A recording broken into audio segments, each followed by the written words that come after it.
welcome to Writers in Conversation. This is a series of talks by writers who come to Southampton and interviewed, usually by the person on my left, Carole Burns. But tonight, the role has changed and she has become our interviewee. Carole is the author of a new book of short stories, The Missing Woman and Other Stories, which is on sale at the stall over there. It's my role, I'm Peter Middleton by the way, to interview Carole. I'll do what I can, but I realise that I'm up against an expert.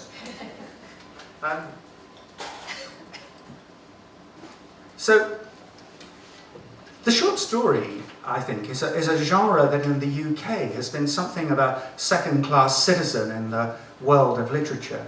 The short story has often seemed to be somewhat neglected in academic studies, and I think it's fair to say that it's not been the primary area that people work in. I remember Ramesh Gunasekara, who was a writer in residence here, had published a book of short stories as his first book, which was very well received. And I asked him about it, and he said, yeah, terrible mistake. I didn't realise we were supposed to write novels. But in fact, the short story deserves attention in its own right. It's a wonderful form. Some of the finest modern writers in the English language have been short story writers. So Katherine Mansfield, for example, is I think one of our finest writers, and perhaps sometimes slightly pushed aside because she's a short story writer. Doris Lessing, who people normally think of as a novelist, actually is again one of our great short story writers. It's a genre I very much love. It's subtle, it's verbally rich, it's capable of hinting at entire lifetimes, and yet concentrated sometimes into a single extended instant of time. I think that the short story has always been much better recognised in America. We might want to talk about that in a minute. And it's, I thought, a very good sign that Alice Munro was awarded the Nobel Prize for literature, a writer who has only ever written short stories. Carole, I think, is a very fine short story writer indeed. She writes stories about characters about whom it would be hard to be neutral. I think for me, one of the striking features of her stories is that you get really invested in the characters. You think, she can't be right, or I really hope things turn out for her, or why is he behaving in this way? What's the matter with him? You become very invested in them. I think sometimes they're stories that almost might be narratives that you present to an analyst, stories that draw you into intense questioning of behaviour, motives, and the choices made by the characters. So there's a story called Other Women, and there's a character called May, and she's having an affair with her best friend's husband, and we become really fascinated but exasperated with her as well. Why is she doing this? Why is she behaving this way? In another story, The City of Brotherly Something, a quite wonderful title, I think. The City of Brotherly Something. Do you know where that is? Anybody know?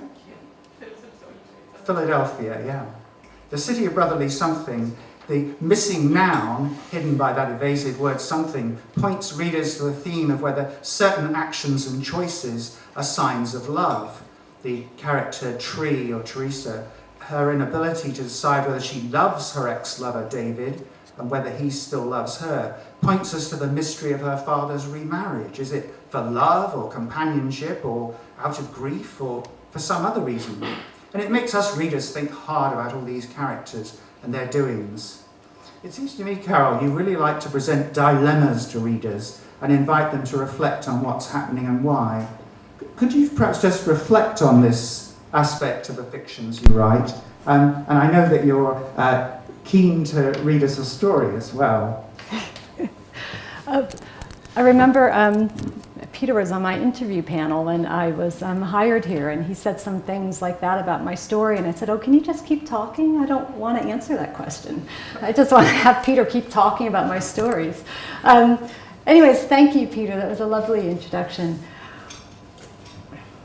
I don't exactly know how to answer this question. I just think, I suppose there are situations that interest me, and hopefully the characters, they come out of the characters as opposed to just like some sort of plot twist. And when I think about writers who were influential to what I wanted to do, even though I don't necessarily want to write sentences like Henry James, the way he traces a woman's, especially consciousness, is something I was really interested in. It's something I suppose I aspire to. And if, in a way, if that's coming through with, in the way you spoke about it, it seems like that's coming through a bit in terms of their consciousness and their dilemmas and their choices. So I know that you've been thinking of reading The Missing Woman, and that seems to me a story rich in these dilemmas. Could you perhaps introduce it to us? No, I'm just going to read it. Okay. Jill felt the baby breathing sleep into her arms as she watched the mechanic hoist her bicycle onto a lift. The gears were noisy, shifting before she did. The mechanic turned her wheels to listen. Quick, click, click, clicks like a stream over rocks. Heard the gears shift, shifted them himself. He reached behind him without looking to grasp a wrench with his right hand, tossed it lightly to his left as if it were a girl on his arm, then stepped forward to stop the spinning wheel with the palm of his hand. All of it, Jill, the bike, baby Trina, the shop, suspended by his gentle motion. Hey, what's wrong with it? Her husband strode into the shop holding their daughter April's hand. She was silent as she walked, thumb in her mouth, still not fully awake after falling asleep in the car. He had on his Saturday voice, the voice Jill hoped to hear when she woke in the morning, cheery, friendly, open to the day. His job as a prosecutor had been snapped shut in his briefcase or maybe tossed in the shed where Michael kept his tools. Jill didn't care where, as long as he disappeared. Just needs a little adjustment, said the mechanic, maybe also the shop owner. He was thin, tall and thin with grainy blonde hair, so sandy it was nearly gray, no sheen at all. He had that proprietary air about him, comfortable among the bikes and the tools he seemed to find by feel. It was Michael who'd wanted Bill's bike tweaked on their way to Georgetown to ride the canal trail. Though she was anxious to get on the trail, she had indulged him. She liked the idea of stopping in DuPont Circle for a quick tune-up the way they used to on weekend mornings before the girls were born, with just themselves and their bikes and maybe a bottle of water. It's an old bike, Jill said apologetically. Though its body still gleamed blue, its silver gears were mottled black, in places even rusty. Michael had been after her for years to get a new one. It's a beaut, the man said. Parts all made of metal, not plastic. Bikes are lighter these days, but cheaper too. She raised her eyebrow at Michael, gave him a little, ha. He swung April's hand into one of his, then the other. His body was thick and softly muscular, almost plush. He was barely taller than Jill. Their gazes were completely even. You think you've won now, don't you? He said lightly, the southern accent that reemerged sporadically when he was sleepy, when he was home in Atlanta, coming through. You hitting the trails? The mechanic pulled the chains loose from the gears. In his hand, the metal links looked elastic. We're going to drive down to Georgetown, take off from there. She described the route, taking the Capitol Crescent Trail until it intersected with the canal, following the dirt towpath as long as they dared with the girls in tow. Michael used to prefer the paved efficiency of the Capitol Crescent, had liked getting lunch at one of the restaurants where it ended in downtown Bethesda. Now he had decided the canal trail was wider, flatter, less crowded, and therefore safer for the kids. Jill took this small gift gladly. She liked looking left to the river, right towards the canal, as if she were floating between two bodies of water. I have a favorite spot, she said, shifting Trina carefully to her other shoulder. The baby squirmed but didn't wake. Near Lock 7. I go there in the mornings when Michael can watch the kids, when I'm able to rouse myself out of bed early enough. I've seen black-crowned night herons there, green herons, and of course blues. Michael pulled April to his leg, cupped his hand on the side of her head and stood straight and alert. "I know that spot," the mechanic said. "It's near Little Falls." "That's right. Do you go?" "I've always wanted to get there at dawn. Haven't made it yet." They chattered on about routes, favorite mini trails that went down to the river, where Jill would get off her bike, walk through the trees and brush, and to sit and watch the water. As the bike guy went in back to get apart, Jill grazed her cheek on Trina's baby hair, her warm head. She closed her eyes and remembered the last time she'd been able to get out at dawn before Michael went to work, the feeling of weightlessness as she took off on her own, of danger even, as she slipped through Michael's overprotective worry. It was probably 2 months ago now. It had been only the second or third warm day of spring. She gazed around the shop and found Michael staring at her with snap black eyes. "You shouldn't spill your life out to strangers," he said. She stood still, held Trina, tried not to wake her. She whispered fiercely, "Michael!" Freaking giving him your minute-by-minute itinerary? He lifted April to his hip, but she wriggled down. He kept hold of her hand as she tried to escape to run around the shop. "You just shouldn't. Everyone uses those trails. He's not an axe murderer." The mechanic returned as Trina was beginning to fuss herself awake. Jill wrapped her arms around her and swayed in place. The world, she thought, wasn't a crime scene. But she kept quiet. Maybe she had been talking too much, because the bike mechanic didn't speak either. He stepped to the front of the bike, spun the wheel, lifted the chain off, reached back for a tool, listening, concentrating only on his work. Jill knew from his fluid movements that he'd be a good dancer.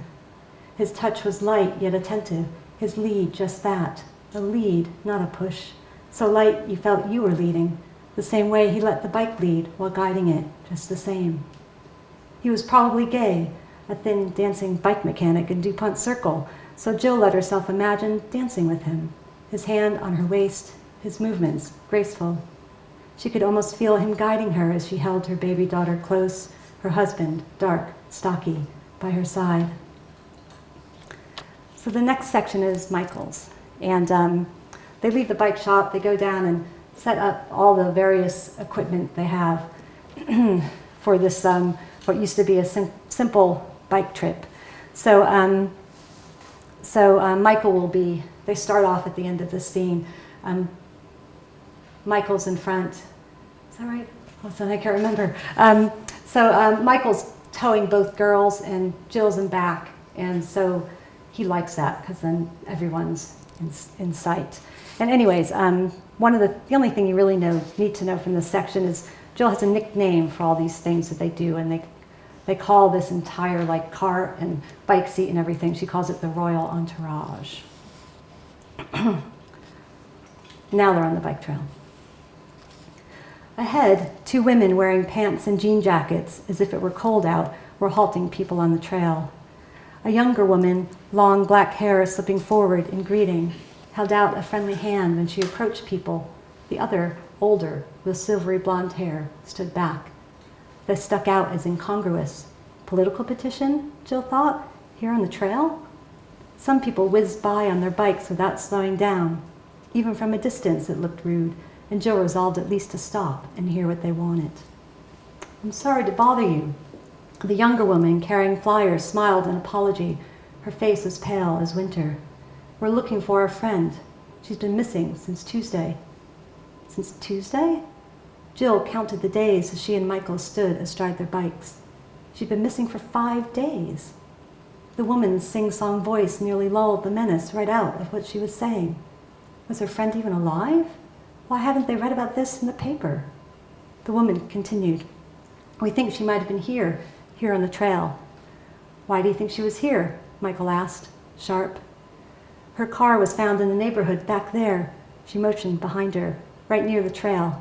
"We think maybe she'd parked and taken a walk, but..." She hesitated for the first time. "We don't really know." The friend handed them a flyer with the woman's photo. She'd been caught by surprise, a smile just beginning to appear, blonde hair loose around her face. She looked pretty, in a casual sort of way. "So were you here on the trail Tuesday morning?" the first woman asked. "Have you seen anything?" "No," Michael answered for them. "We mainly come on weekends. Jill used to come in the mornings." He made it sound like past tense. Was she a jogger? Did she take morning walks? Mommy! Mommy! April started chanting from her trailer. Honey, shush. Not really. The woman's voice sounded matter of fact, a forced, practiced calm as if she'd been doing this her whole life. Jill wondered when it would hit them, how many separate times it would hit them that their friend was missing. Mommy! Mommy! Mommy! Faster and louder. Michael was in prosecutor mode, gentle with his soft accent but firm. Where exactly was her car? Were her keys in it? Did she know anyone in the area? Do you think she could have gotten the ride-on bus to the metro? Jill used to like this Michael.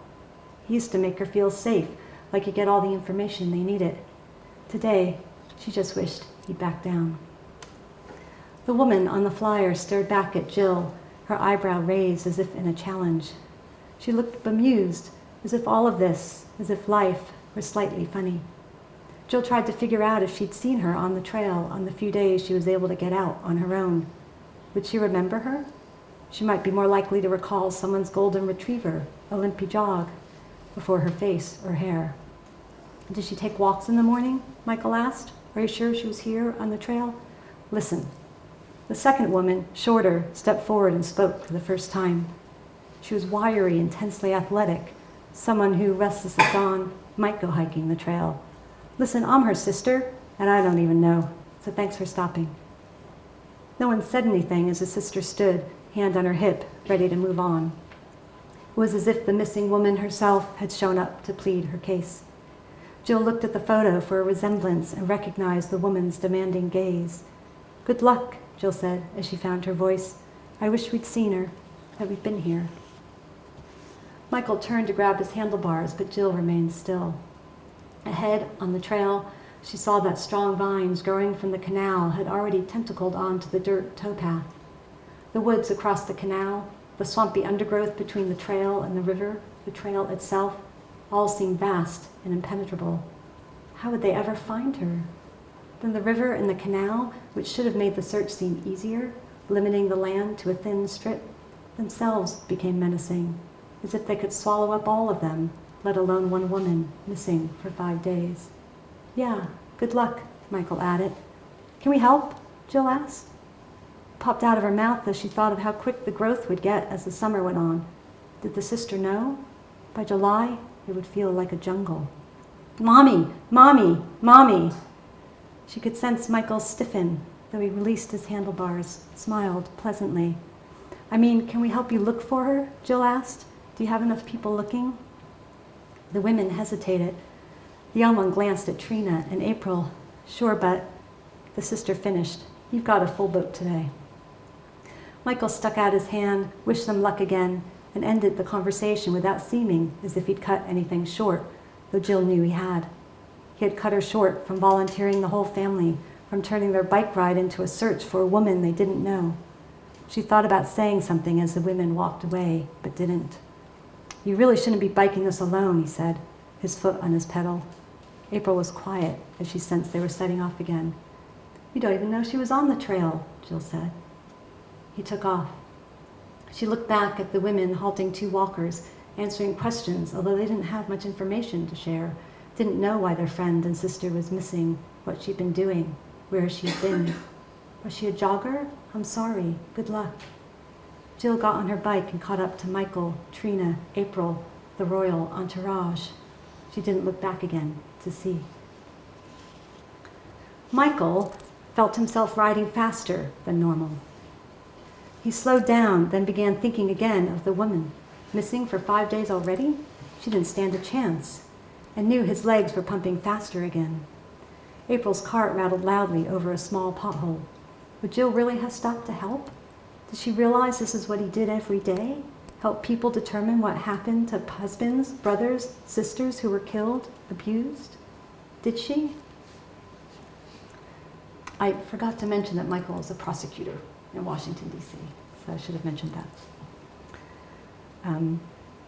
Yesterday, he had watched the faces of the grand juror listen in their objective juror masks to the testimony of a 5-year-old boy, his kid voice lilting high and summary in that dark chamber meant for adults, describing what the man had done to him when his mother wasn't home. naming parts of a body a boy shouldn't know the names of, describing acts a boy shouldn't have even imagined yet. One juror held his hand over his eyes as if the boy's words were a light too harsh for the man to bear, so he hid his eyes because he couldn't block his ears. It was a victory for Michael. The grand jury was so convinced they'd upped the charge to the more serious offense he had argued for, that he'd been told to back off from by his boss. A good day at the office. He'd watched the faces of the jurors, not used to what he had heard 1,000 times already, from this boy, from others. Maybe that's what scared him, knowing too much, being inured to it, not trusting himself to be careful enough, so he was too careful. He found Jill in his rearview mirror. She was nearly anonymous under her bike helmet and sunglasses, but still feminine, with her slim arms, her tight breasts a little larger since she was still nursing. He wished there was a way to make her look more like a man when she was out here riding by herself. Her long hair, already back in a ponytail, could be pinned up. She could wear a looser shirt. Because she looked so female despite her slim, tomboy frame. He'd buy her an iPhone for Christmas, though she didn't want one, didn't want any more gadgets. It's disgusting how many gadgets Americans buy that they don't need, she'd say. No, not for Christmas. He'd just upgrade to the next version and give her his iPhone. Justify it that way. Turn on that app that lets you locate the phone when it's lost. He'd always be able to find her. Michael, wait. Jill braked, skidding on the sand. He stopped gently, then turned toward her without getting off his bike. What was the problem? Trina gurgled behind him as if the mere sight of his face gave her joy. Michael, I want to help them. Can't we help them? He heard himself sigh. He tried to sound patient, reasonable. Jill, we've got 2 kids here, sweetie. We're already behind schedule. The girls are going to be hungry pretty soon. His reason sounded stupid and selfish. He felt stupid and selfish, but he didn't want to stop. He didn't think it was a responsible thing to do. Besides, the search was pointless, a necessary gesture, but largely pointless. He tried to say the next part gently. Honey, their friend, her sister, probably isn't alive. It's been 5 days. Is he the only one who realized this? How can we not help them? We're not doing anything. He wondered what the woman's friends thought they were accomplishing. He could see they weren't doing a good job. They should be bunched together, shoulder to shoulder, meticulously searching each square inch for clues, an earring, a button, instead of spreading out into groups of 2 or 3 as if they'd been scattered by the wind. They would need another 50 people to make a difference. 2 more people, Jill, aren't going to help. She was being impractical. She always was impractical, charmingly impractical, but she couldn't do that anymore, and he was getting angry. She couldn't have her bike breaking down when they had 2 kids to get home. They couldn't drop their plans and join a search party with the girls in tow. Could they? She had to be more sensible. At the least, the kids would get hungry, tired, let alone upset if, God forbid, they found something. Jill would get upset. They would sense the atmosphere. Hell, he didn't want to be the one beating back the thick brush off the trail to discover underneath the lush green fern a woman's dead body. Honey, what if we find something? Do you want April seeing that? Living with that? Jill? Jill felt bombarded by Michael's logic, as if each fact was a little stone he was tossing at her bike helmet. He was right, but he wasn't right. How could they not stop? We used to help, she said. She threw that at him, that maybe just a few years ago they would have stopped and helped. Jill would have. On her own, she would have done it without thinking. She used to carry Michael along on these impulses of hers. He'd join her as if they were doing something crazy, bungee jumping, parachuting. He'd step up with a sense of adventure. We didn't have any kids, hon. We have more than ourselves to worry about now. Jill thought about the girls and their hunger and felt her right breast, the one Trina preferred, suddenly full, brimming. It spilled wet into the cup of her nursing bra, but she'd just eaten. Trina should be fine. She'll be fine, Jill said. They'll be... A biker raced toward them. He whizzed by in a flash of yellow nylon, black helmet, tanned arms, legs pedaling so fast they were almost spiraling. and then he was gone. She smelled his sweat, subtle and strange. She didn't know what to make of them. The men like machines on their bikes, the women walking, the couples jogging with their happy dogs, all of them oblivious to the missing woman and Jill and her daughters who were bound to be hungry or tired or frightened. "Oh, Michael," she said. She heard his kickstand clink against a rock and his sneakers on the dirt as he walked toward her. Her bike was still under her as he hugged her, almost tipping them. "It's frightening, isn't it?" He kissed her forehead like he would one of the kids. "It's horrible." She wanted to believe it, that she was crying over a woman she didn't know. "You come here by yourself? It's frightening." She felt her tears wetting his shirt. "Do you want to go look for her? We can look for her. The kids won't know. I'm sorry." She glanced up at him and saw that he meant it. She knew he didn't want to stop and search, even now. Most people wouldn't think of stopping. Most women with 2 children and a husband they didn't see enough anymore wouldn't even consider bringing 2 children when those kids were just about ready to eat on a search party. The idea itself was an extravagance. Jill felt herself relent. "No, it's okay. The kids," she said. "You sure?" he asked. She could hear the relief in his voice, but he said it kindly. He meant it. April howled. The sound was dulled by the nylon cover of her wagon, but still loud. Jill ran over to her. It didn't sound like a hurt scream, and peered inside. A scared scream? April's face was already red, as if she'd been crying for hours, not seconds, her cheeks completely wet. "Honey, come here. What is it, sweetie?" April crawled out of the wagon to be held, soothed. Michael patted her head as Jill held her. They walked over to Trina, a preemptive strike. She looked worried, or maybe just curious. Jill was still amazed that one didn't always set off the other. April quieted in her arms. "What was that?" Michael asked, tempting fate. They couldn't assume her crying fit was over. "Maybe tired? Hungry?" Jill asked her daughter, but April couldn't say. She wasn't old enough yet to put words to whatever was making her cry. Jill wondered if anyone was. They gave both their girls apple juice and graham crackers and prepared to set off again. "I wonder if she just wanted to be moving," she said. They laughed at the idea, their imperious toddler demanding the royal entourage get rolling again. Ahead of her, April and Trina seemed content. Their heads turned one way, then another, as joggers and rollerbladers and bicyclists sped at them and past them. She could see the red shadow of April inside her wagon, her back completely straight. Ever since she could sit up, April had held herself erect like a dancer. On the river, a crew team rounded markers for a practice run. A pair of kayaks, one yellow, one red, glided downstream. In rhythm, their paddles flashed in the sun. Michael's bell ching-chinged as he passed a pair of walkers. A muscle twitched under his nylon shirt. He held his back straight, barely turning to look at the river or the canal, interested only in going forward. As she followed him, she wondered for a moment if he still loved her.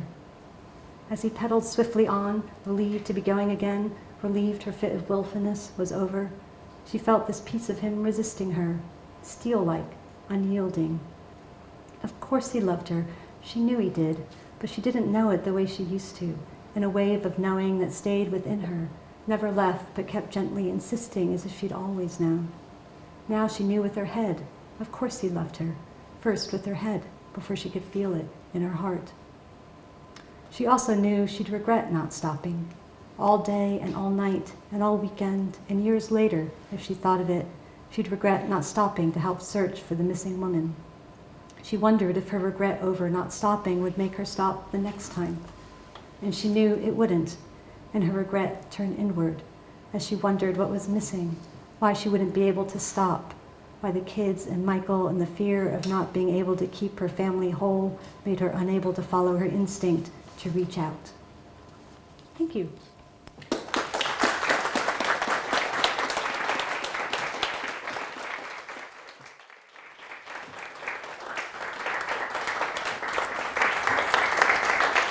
Thank you, Carole. That was wonderful.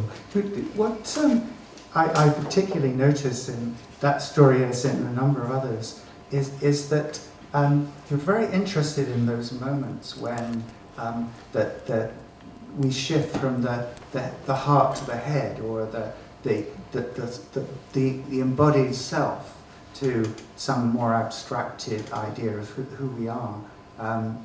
There are several moments in that story. I was struck by another story where you have a character who's kissing or thinking about kissing on a first date, and she says, "It's little like landing in a foreign country," which is, I thought, a wonderful sort of comparison. But you're very interested in these moments of visceral, intimate embarrassment, or moments when the self, the embodied self, intrudes on consciousness. I wonder if you could say a bit more about this.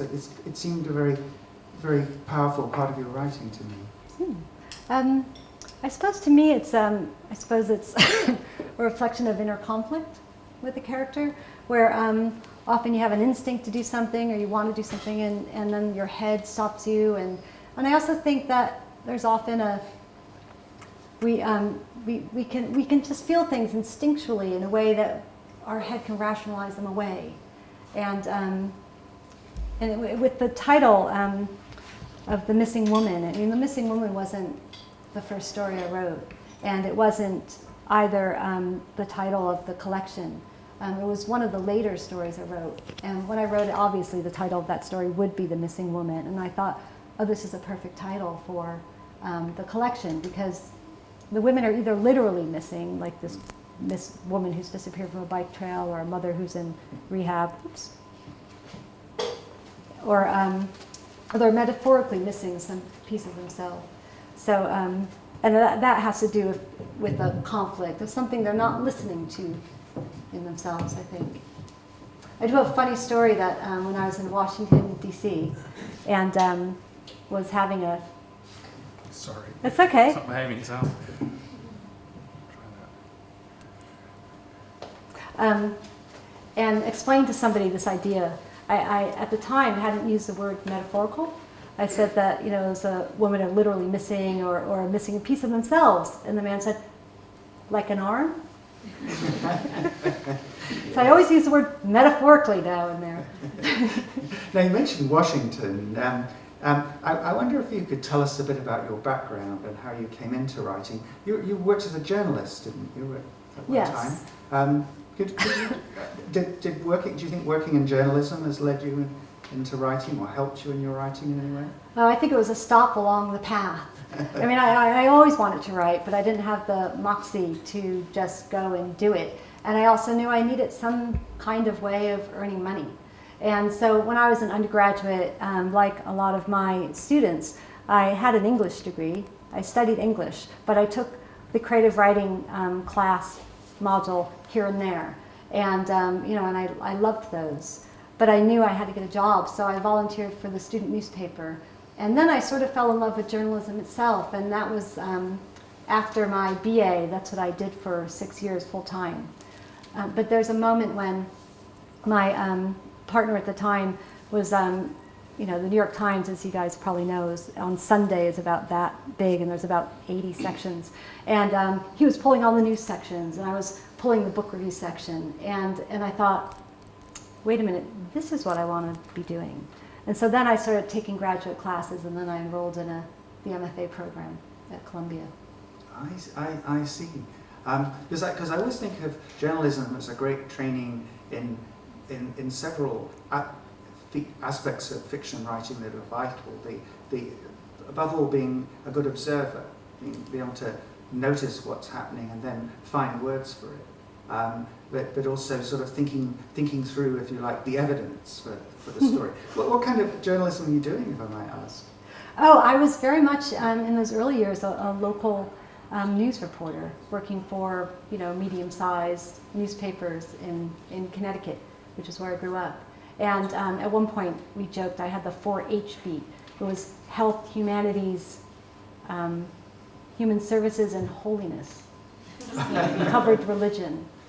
And then I covered education. And then after I went to graduate school, I started freelancing for the New York Times, and I was covering sort of statewide Connecticut issues. So I was very much a news reporter, but also loved writing feature stories.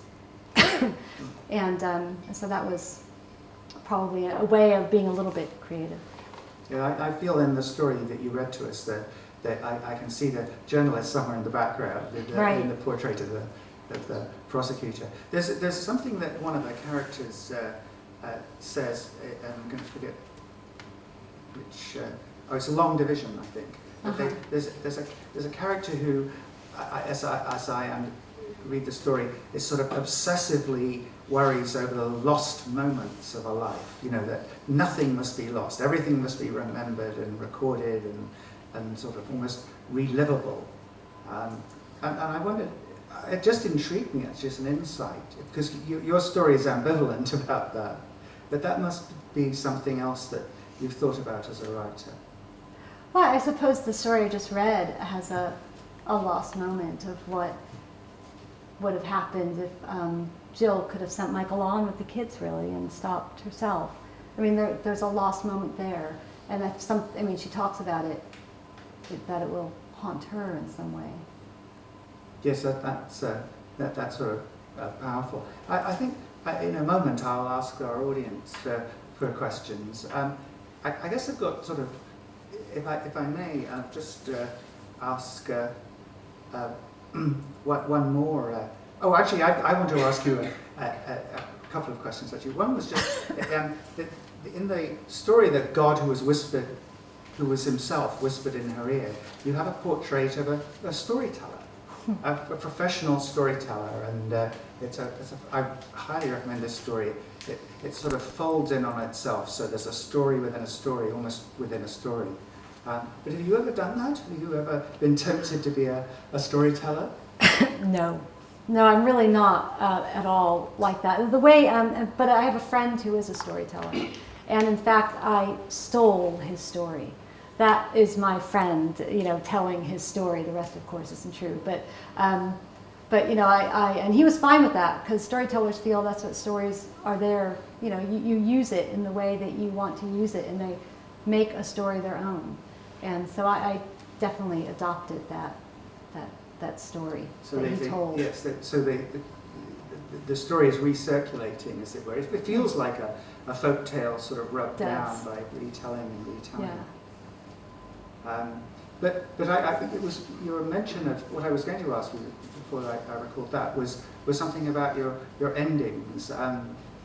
Short stories are notoriously tricky to end, I think. Closure in a short story. I mean, how do you finish it?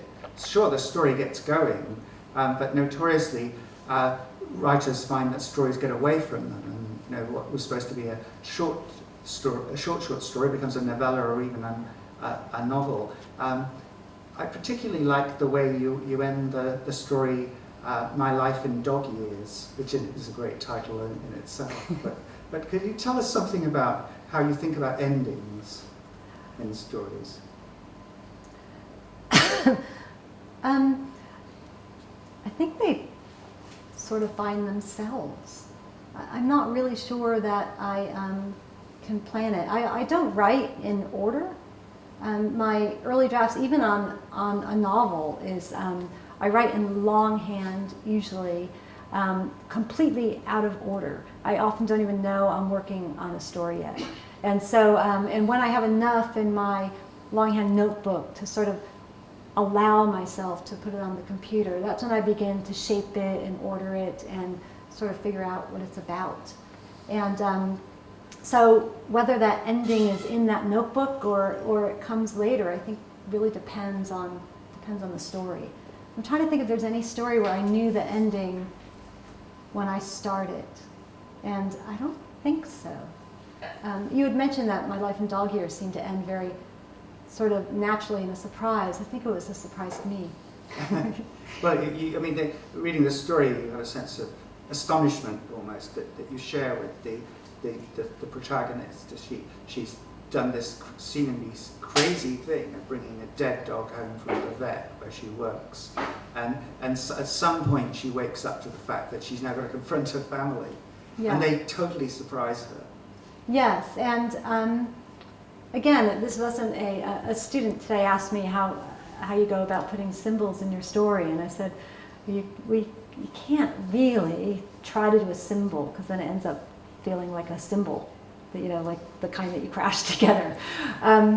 But anyways, what I liked about that ending is while it's ostensibly about the dog, she's worrying throughout this whole story about whether her family will support her trying to become a veterinarian. And while the story doesn't say that, and I don't even know for sure if they do, the point is that they're behind her and they get her, and that seems almost more important. Yeah, and you don't. It's a wonderful example of showing and not telling. As a reader, you think, oh goodness, they do care for her, despite her doubts and concerns. I guess the other ending that really quite stunned me was the ending of a story called Changing Colour, about a very painful experience of losing a child to a cot death. Mm-hmm. And it just ends with the protagonist out sitting in the garden looking at these tulips, which have been a sort of motif in a story, and she just says, "These are the things I wanted to teach you. Tulips, grass, red, yellow, the sun sets, the moon is full, I am here." And that struck me as a wonderful ending, and again, totally unexpected. Thank you. That story started as a personal essay about growing tulips. And at some point I was I created for myself a little writing residency in Provincetown, Massachusetts, which, if any of you know, is at the very, very tip of Cape Cod.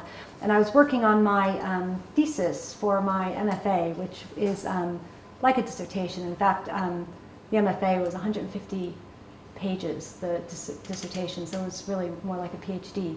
And anyway, so I'd taken myself off for 3 weeks in Provincetown in January, and there was an open mic, and I looked at this little essay, and I thought about writing, and I thought, no, this isn't any good, but I thought there's something here that I should save. So I took the tulip part of the essay and then created this story out of it. But I think the ending came as part of the story. That wasn't part of the essay.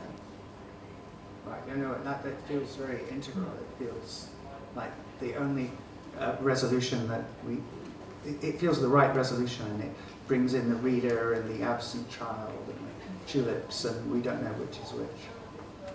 Well, I'm sure there are questions that you're wanting to ask Carole, so let's open this out to the audience then. Do I have any questions for Carole?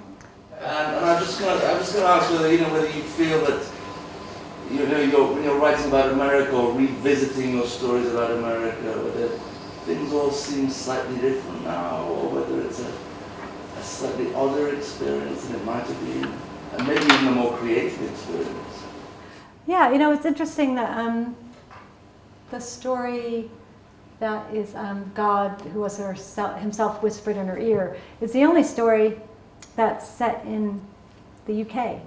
And there's one other there's one little flash fiction sort of set in London, but really it could be anywhere. And then there's the story about the mathematician that's set in France, and they're both English. Yeah.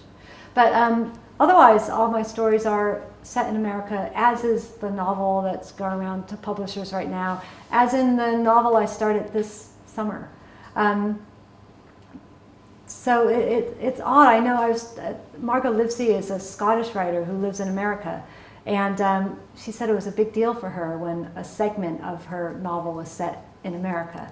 Like, her work is still set here. So it's interesting. I think, though, that the current novel, at least, I think I see America with a bit more distance. That's extremely useful.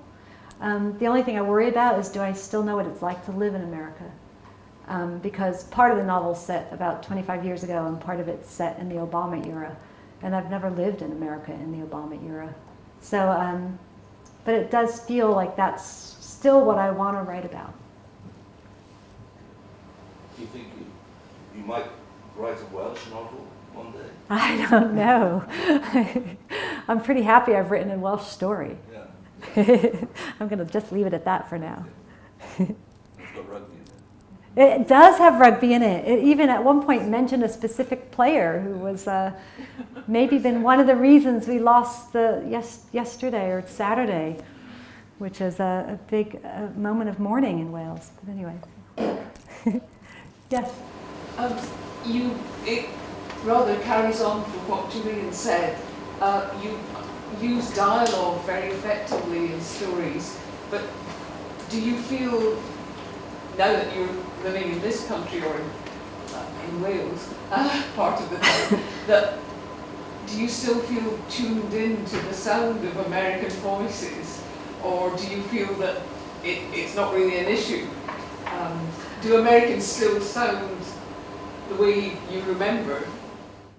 I think so. I mean, I have to be a little bit careful of not inserting something like, there aren't that many British words I've completely adopted, but lou's one of them, mobile's one of them. I still call what you stick luggage in your car a trunk. I don't really call it a boot. And so there's a lot of Americanism that's sort of kept. I suppose that's one of the aspects of being a little worried about writing in contemporary America. 20 years ago, I know what people sounded like, but now I hope I'm right. I'm interested to see that some of your stories are sort of inspired by your reactions to works of art. So I was just wondering how that sort of comes about, really, whether it's like, it's when you see the work of art straight away, or it comes about over time and you're sort of reflecting on it, or that sort of thing. Or... It actually came out of a project that I do with my partner guy, Paul Edwards, who's a painter. And some of you may know Colm Kerr. I started this project when I was still at the University of Winchester, and at the time so was Colm Kerr, and he started National Flash Fiction Day. He's now the writer-in-residence at the Winchester School of Art. But anyways, his first ever National Flash Fiction Day, all his events were around here. And I thought, oh, maybe I should do something in Cardiff. And of course I was thinking at the same time, Carole, no, write. Like, why are you going to spend time doing another project? You should be spending that time writing. But then Paul and I thought of the idea of somehow joining painting and images and words in this project is something we're always interested in. So we started it. And so he gathered the first time 8 painters, and I gathered 8 writers, including myself. And then the artists, rather, not just painters, sent images to the writers. They all sort of chose, they had them send me their list of top 3 they'd want to write about. Then they had a month to write a piece of flash fiction. And then we had an event on Flash Fiction Day in which the images were projected and the writers read their work. And we've now done that 5 times, I think, and I've taken part 3 times, which is where those stories came from. I sort of love how the stories wouldn't exist if I hadn't done this project. And there's also another 20 stories that wouldn't exist if we hadn't done that project. So it's really, it was really fun and very gratifying. Yes. Do you find, like, when you start to write a collection of stories that you have a theme in mind, or is it just that, like, a theme emerges and they all seem, or is there a theme at all in your work? Yeah, I think for me, it just emerges. As I said, The Missing Woman was one of the later stories that I read, and yet it seemed like the perfect title, that it fit all the stories really well. So I think the theme for me is subconscious rather than conscious. And I've never sat down to write a story, oh, I need another story for The Missing Woman. It just doesn't work that way for me. Yes. Yeah, you might remember me from your module last year. I most certainly do. Yeah. No, I was actually wondering, like, in your current set of short stories, were there any, like, on a similar note to your module, Great Writers Steal, were there any writers you feel that you stole from in that, or like? Yeah, thank you for asking that question. I wanted to ask her that. I don't think there's any that were really specifically modeled on a particular short story by somebody else. Although I do think my, maybe a style or maybe an attention to detail is something that I value in other writers, so that's something that I'm looking at. And the new novel I'm writing, hopefully, it's a novel, I am actually quite studiously thinking about The Great Gatsby when I write it. In part, I want it to be shorter. In part, it's the narrator is somebody who's a step away from the action. And so that's something that, and also it's so beautifully plotted. So that's something I'm a little bit more consciously looking at than I have, I think, with any of the stories. But how did you sort of come to the short story? I mean, is that through reading particular writers, or is there, have you, I mean, are there particular writers or many writers, or how does it? I mean, I think the short story is just so much easier to deal with in workshop that I think graduate school creative writing programs maybe are increasing the number of short stories being written and being read, because it's really hard to critique a novel in workshop. You know, you can critique the first chapter, and then if you're lucky enough to be with somebody in the next workshop, maybe the second chapter, maybe the third. But to critique an entire novel in workshop is really difficult. So, and I suppose a writer does probably mistakenly think of the short story as where you start, just because it's a little bit, it's much shorter. It's not really any easier, but you can see all of it in one go in a way that is very difficult to see a novel in one go. I mean, I've often put up the first page of each chapter, each section of a novel on the wall, like tape them up all around me. It's just to try to get like a sense of it all at once. So a short story is easier to sort of get the whole of it, to see the whole of it all at once. I mean, I tend to think that there's many more outlets for short stories in America, from the New Yorker on down. There's a tradition of publishing short stories in literary magazines. There's a lot of university magazines like Raritan or I want to try Kenyon Review or something that have traditionally published short stories, and I'm not sure there's anything quite comparable in this country to that. Yeah, the Warwick Review does that. There's Ambit. Okay. There's a few here, but you're absolutely correct. There's not nearly as many, even proportionately, as there are in the States. And it is a really great venue for new writers. I'm looking at all my students in the audience, BA and MA.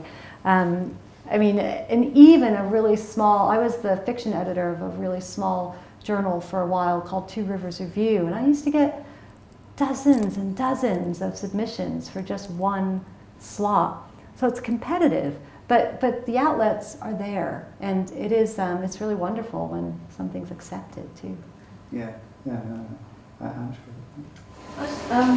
I'm really interested in the process of how people write. You referred to a bit, I think you said that you don't necessarily do it chronologically. That's what you said. And you talked about putting the sort of, I was just wondering, because I'm quite, I work with children and we talk about how different writers write. Do you tend to set aside time? How long, sorry, these are practical things, but how long would it take from, having the idea to producing the final? Yeah, it really depends. But I mean, The Missing Woman I wrote pretty quickly, for me, in about a month. I had a really good draft, and that's really quick for me. And it was, I will mention it was inspired by, unfortunately, by a colleague when I was working in Washington who did disappear. So I was in the search party that this couple runs into.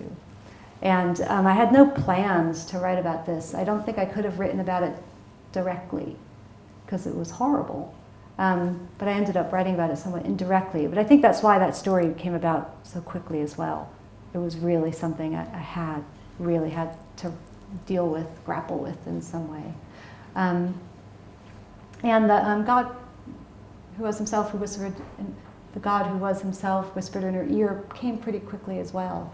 But other stories like The City of Brotherly Something, that was in gestation for ages, for years. Like I'd have a draft and I think I needed to I just wasn't happy with it. And it really wasn't until I wasn't even going to include it in the collection.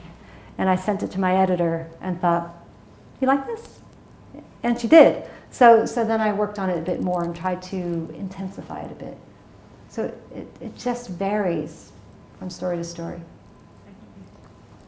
Question over there. In terms of, so you were saying, as Christian asked, you were talking about writing inspired by art, and with The Missing Woman it's writing inspired by an event in your actual life. How often is that, so that inspiration coming from almost vaguely something from your actual life? Do you find you often sort of autobiographically write in a disconnected way? Or are you more often writing completely fiction? Well, it's all fiction, but some of the stuff, like the Missing Woman, was more well, it was inspired by something autobiographical, but the main story of that isn't.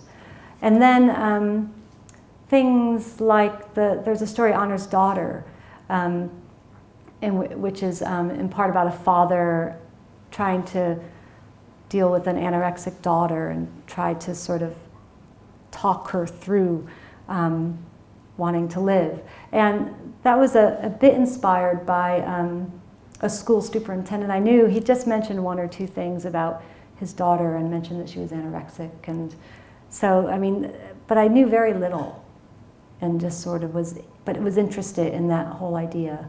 And then all sorts of stuff for that story I made up as well. So I suppose it's not surprising that some tiny little anecdote I'll hear will sort of just get me thinking and writing. Often, when I don't know what I'm writing yet, I'll often go out with my notebooks somewhere so I'm not distracted by email and everything. And when I don't know what I'm writing, I'll just write. And so I might write a paragraph about something that somebody told me, and then I write something else that I remember, and then it just spawns other ideas and other descriptions, and at some point I think, oh wait, this might be a story. I think you always have to write what you don't know as well, even if you start with what you do know. In my off-the-page book, there's this marvelous quote from the really great writer Stuart Tóibín, who says, I write what I know so I can write what I don't know. So you sort of maybe start in some place and then like push yourself into another place. You couldn't only, I don't think, write what you know. At least I don't think I could. I'd get bored. I'm glad you mentioned Off the Page. Just tell everybody a little about that project and how that came about. Yeah, well, part of my journalistic career before I moved here was I was working for WashingtonPost.com as an online news producer. And on a slow news day on a Saturday, the woman who ran the online discussion section, which were interviews with people that were online, and members of the audience could send a question in, and the producer would sort of field those questions and send them to the guest, and the guest would answer them, and they'd go out together live. Anyway, we were just chit-chatting, and she said I said, oh, I noticed you had this author on the other day. She goes, oh yeah, we never really get authors on that much anymore. We don't really have time. And I said, really? Would you want author interviews, more of those? And she said, yeah, that'd be fun. I was like, well, I could do something. So it sort of started that way. And at first, when I was still employed with them, I did this once a week. And then for a year, I did it every other week. And it ended up, I had 43 interviews. And at some point at a writer conference, somebody said, that would make a great book. And I thought, oh my God, she's right. And then I began to pursue that. Sounds wonderful. So you were sort of able to think, well, who would I like to talk to this week it was about so fiction? great. It was also, and you would base it on whether somebody had a book coming out. That's when authors are the most accessible. And so I still remember the moment when I called Martin Amos's publicist in America, because he was coming out with Yellow Dog at the time. And I said, would he be interested? And all of a sudden, he was. I said, well, you know, sometimes often people would be on the phone, so they wouldn't have to come into the office, and I would type like a frantic maniac their answers as they dictated them to me on the phone, send them out live. It'd be live for like 1 hour. But anyways, I said, well, he can either go by the phone or we can do it by email if he wishes, etc. And they said, oh, he's terrible with technology. I'll just have him come into the office when he's in town. I'm like, oh, okay, that'll be all right. Sure, I can manage that. And I was secretly quite excited. And he was unbelievably gracious, I have to say. I mean, I've seen him since, and he wasn't maybe quite so gracious. He likes to provoke, doesn't he? But he went up in the elevator. People were, you know, coming up to him, asking to sign the book, and he was just incredibly gracious. And I have to say, when he answered questions, incredibly intelligent. He quoted 2 Philip Larkin poems from heart. Wow. Okay. Yeah. That's impressive. Now we're coming towards the end of our time today. Are there any more questions you'd like to send in to answer? I'm just curious to know if any of your short story ideas, as you start to work on them, whether you feel, actually I want this to be a novel, I want it to be something longer, a short story. So far, it's been clear to me whether something's a novel or a story, which is good, because I know one writer who said his first novel, 899 pages later, ended up being a short story of 15 pages. And he hated that, even though he loved the story and it was his first thing published, he didn't include it in his collected, Richard Bausch, because he just hated the entire process of that. So luckily that hasn't happened to me yet, and I hope it doesn't, actually. I suppose, actually, the novel I'm working on now, I just, again, wrote some ideas down, and I didn't know what it would end up being, and it's really changed a lot since that first initial scribble. But I suppose that idea could have turned into a short story, but it didn't. Sorry, Carole, I have a question. I can't see back there. Great. On the topic of form, obviously you've written short stories and novels as well as writing journalistically. Are there any forms that you haven't written yet that you would like to, maybe in the future? I've even written the odd poem. Not that I'm ever going to admit that to the poets in the audience. Such as? I don't know. I don't think so. I mean, genres left would be a play. I even did, in graduate school, I made a point of, I took a playwriting class, in part because I'd had this instructor as an undergraduate, and he was so marvelous, I just wanted to take a class with him again. So those are just little scenes. That would be cool, but I don't see myself trying, so maybe I don't want to that much. Well, one sort of last move, as it were. I love the way in I've got the title, "The One I Will." You suddenly turn to the reader, who at least in my case suddenly jumps back when you say, "But you want me to come to my point, don't you? To the culmination of my story." And I plead guilty. I want to know what's going to happen. So you have I think a strong sense of your readers. What would you like to tell your readers before we finish? That story is so completely different from all the others that I was almost worried about including it, because it has such a different tone and voice, and yet I remember having such fun writing that. I remember just having a blast, like just sort of trying to flip things around again and again and again, really quite consciously doing that. So I think I'm trying to avoid this question. I'm not sure what I want to tell my readers, except, you know. Or more generally, is there anything you'd like to tell the audience tonight? By way of conclusion. Gosh, I don't know. There's so many of my lovely students here. And I guess I'd want to say, don't hesitate, don't hold back, just go for everything. You know, just write a lot and don't worry about whether it's good enough. Just do it and have fun. Okay, thank you very much, Carole Burns. Thank you.